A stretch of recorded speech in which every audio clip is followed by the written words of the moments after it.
Lots of people are asking questions about Connecticut Light and Power's storm response. Among them will be the State Department of Energy and Environmental Protection. We'll get an idea today of what kinds of information they're going to be looking for. Also, voters in cities and towns across the state have spoken, but what have they said? The parties don't agree on the outcome of the municipal elections.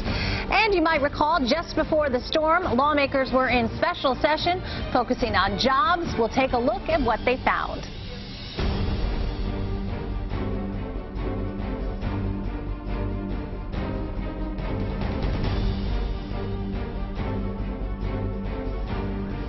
Welcome to The Real Story. I'm Lori Perez. By now, everyone who lost power probably, hopefully, has it back. But the storm of criticism continues, and so will begin a number of reviews of what happened by federal and state officials. Connecticut's Department of Energy and Environmental Protection will be reviewing the state's electric infrastructure. Here now to talk about what kind of questions they're going to be asking is the Commissioner, Dan Esty. Dan, thanks for being here. My pleasure. Great to be with you. So there's a lot of questions to be asked. Absolutely. And your review by the DEEP will focus on one specific area, right? We're not going to look at the specific details of performance during the storm. There's several other reviews that the governor's got going, that the Public Utility Regulatory Authority will do on that. But we do need to step back and ask how we distribute electricity in the state of Connecticut, how we generate electricity, and whether there's lessons about tree trimming or other sort of policy questions that need to be re-examined. Yeah, you mentioned tree trimming, which we're beginning to hear a lot about. And I know that I was at one press conference with the CEO of CL&P, Jeff Butler, and he mentioned that, if I'm remembering correctly, he said a lot of times they'll present a tree trimming budget to the State Regulatory Board and they get flack about it. And then the board came out a few days later and said kind of the opposite of that. Well, both are true. So there have been several occasions on where CL&P has proposed tree trimming and they've been cut back in terms of how much they're authorized to do. There's also questions in some towns about whether they've let CL&P do the trimming that the company had asked to do. But in the most recent regulatory review, CL&P asked for a certain amount of money, and the regulators insisted on giving them more and having them do a bigger approach to tree trimming than they'd asked to do themselves. So did they do that bigger approach? I mean, do we know that? That's one of the questions. We're going to dig in and ask, and frankly, whether or not they did, going forward, we know we have to do more in the way of tree trimming. We have to move back the trees that are falling on these power lines. And just one question before we move on. So you had some affiliation with CL&P, right?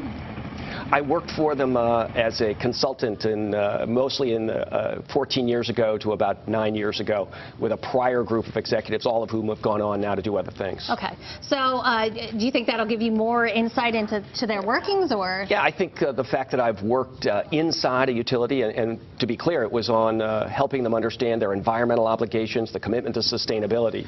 So it gave me some sense of how a utility works and some of the challenges they face.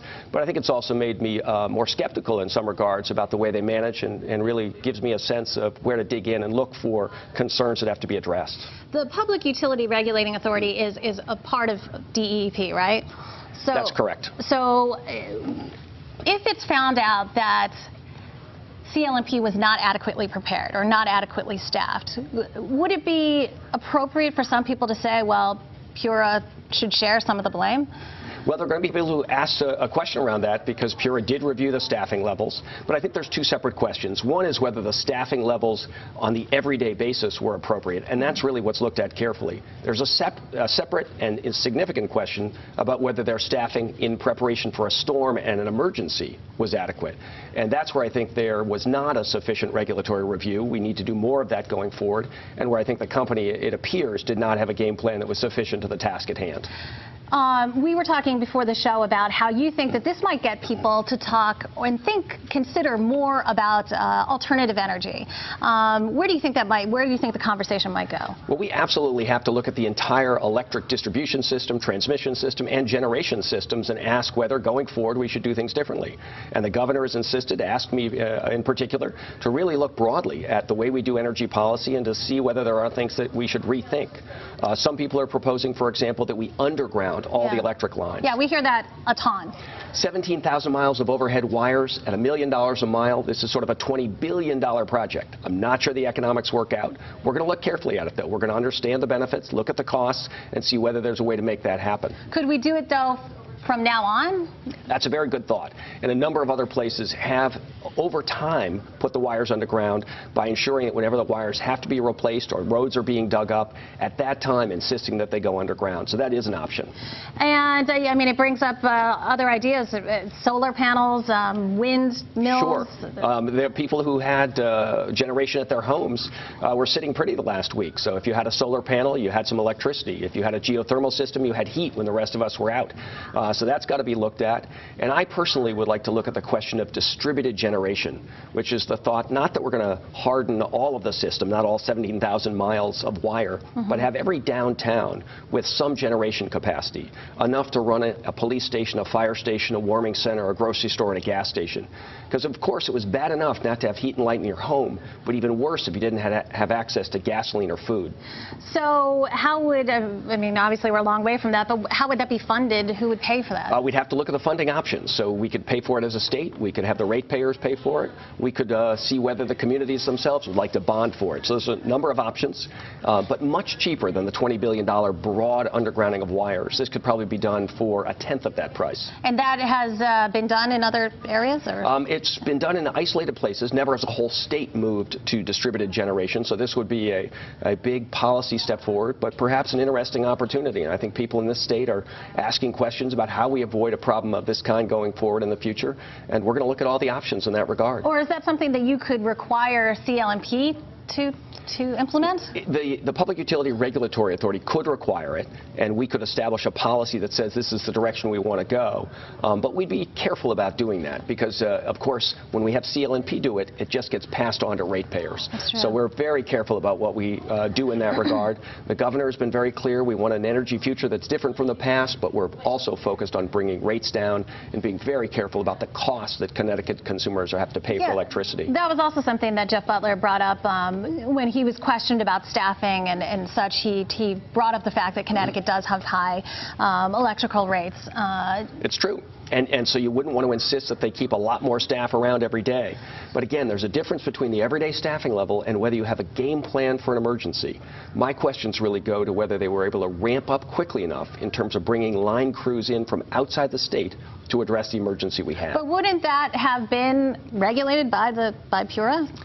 This was not, it appears, looked into more as carefully as it needed to be, and I think more needs to be done going forward to ensure that we do have that detail specified and that we've got a clear picture of the mutual aid, as it's called, that CL&P has lined up so that when there's a crisis, they're able to bring in crews. Because it turned out the short resource, both in the hurricane in August and in the most recent storm, was line crews to get trees that had wires in them taken care of and removed.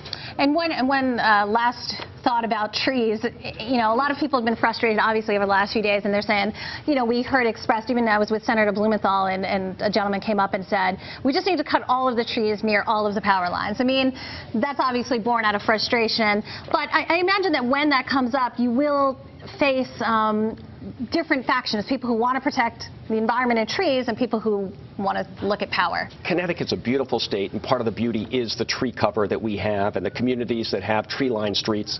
But we are going to have to look again. People love the trees in Connecticut. Yeah. They pushed back in the past against cutting the trees, but we're probably going to have to strike a different balance. Cut some greater number of trees, trim back the trees that threaten the power lines. But we don't want to cut away all the trees. It's part of what Connecticut's identity is based on. And just very quickly, we only have a few seconds left, but how quickly do you think that we could find changes that need to be made and to implement them? Well, the governor has asked James Lee Witt, former head of the Federal Emergency Management Association, to dig in on a very quick review that should be done by the 1st of December. And if there are real managerial faults that CL&P had in place, we're going to have those corrected before winter snowstorms come. So the first review will be done very quickly. The Public Utility Regulatory Authority review will take some further number of months, maybe as long as 6 months. And we'll be running the Department of Energy and Environmental Protection policy review over a 3 to 4 month period and try to move quickly thereafter to implement changes if those are deemed necessary. Right, interesting. Well, I know you have a lot of work to do, and we'll be interested in checking in with you again. Thanks. Look forward to it. Commissioner Dan Esty, thanks very much. Up next, we're going to take a look at who won big in the municipal election.